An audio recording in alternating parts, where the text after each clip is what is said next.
Hello everyone, Kellan Olson, Arizona Sports Suns reporter here, coming to you from a Suns win over the Kings. Devin Booker with 32 points, DeAndre Ayton with 29. 19 assists for Chris Paul. There was a different energy in the building tonight. Of course, Kevin Durant was sitting right over there for the entire game and was cheering on his teammates, getting involved as much as he could. While he still comes back from an MCL sprain, he is not going to be back until after the All-Star break, but that didn't stop him from being a presence in here, and you could tell just the way that his team was playing that they're very eager to get him back involved. This was one of those games where the Kings had to really make a choice. Chris Paul, Devin Booker, DeAndre Ayton on the court. Which one do you want to try and limit? Which one do you want to give more room than you probably should?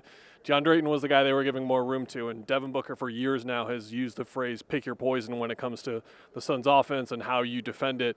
They're about to have a different kind of poison, but tonight that poison was DeAndre Ayton. He was lethal from his touch shot areas. He was 13 of 17 from the floor. This is the fourth game this year where DeAndre has scored more than 25 points and shot more than 75%. That type of efficiency on that level of scoring, you don't really see it that often across the league, but he's had a couple of those, 3 in the last 5 games.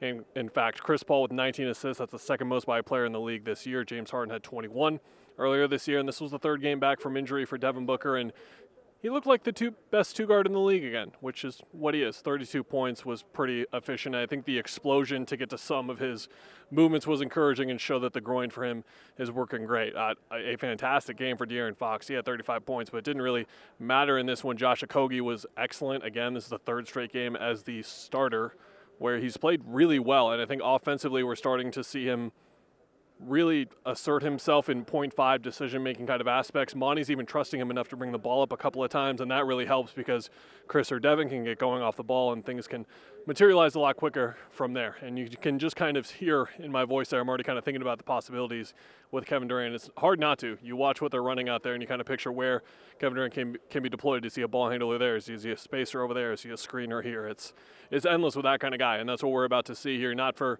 one more game at least, though. They're back here Thursday against the Clippers. No Kevin Durant in that one either, but a lot of intrigue and a lot of excitement here in the Valley around this team for good reason. Goodbye.